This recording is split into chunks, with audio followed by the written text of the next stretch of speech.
A generation ago, another swine flu scare prompted an unprecedented effort to vaccinate virtually everyone in America. The campaign eventually came to be seen by some as a dangerous overreaction. That particular strain of flu virus never grew into a pandemic, but harmful side effects from the vaccine did appear. NPR's Scott Horsley reports on the lessons of 1976. It began in February with one dead soldier.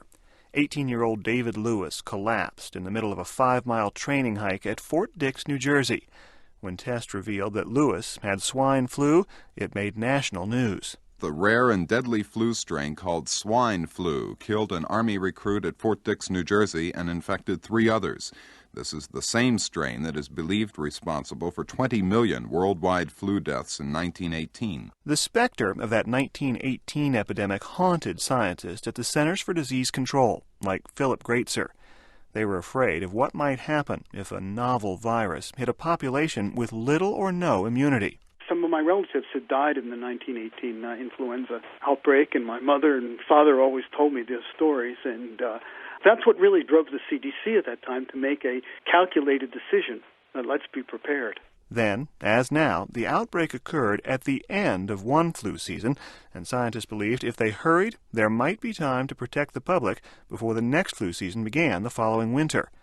Within weeks, their audacious recommendation was approved by President Gerald Ford. I am asking the Congress to appropriate $135 million prior to their April recess for the production of sufficient vaccine to inoculate every man, woman, and child in the United States. It was a massive undertaking. Shots began in October, and within 2.5 months, 40 million Americans had been vaccinated against swine flu, including a smiling President Ford. Let me state clearly at this time, no one knows exactly how serious this threat could be. Nevertheless, we cannot afford to take a chance with the health of our nation.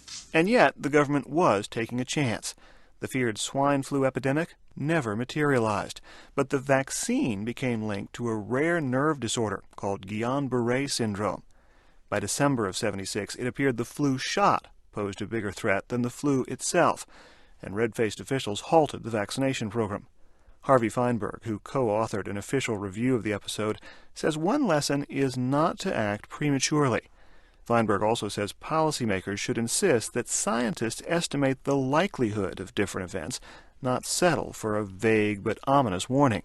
The scientists that said an epidemic is possible could always say it was possible even when it went from being 10% possible to being 1 in a million possible. The '76 flu scare is now taught as a case study in government and public health courses. But like most case studies, its lessons are not entirely clear-cut.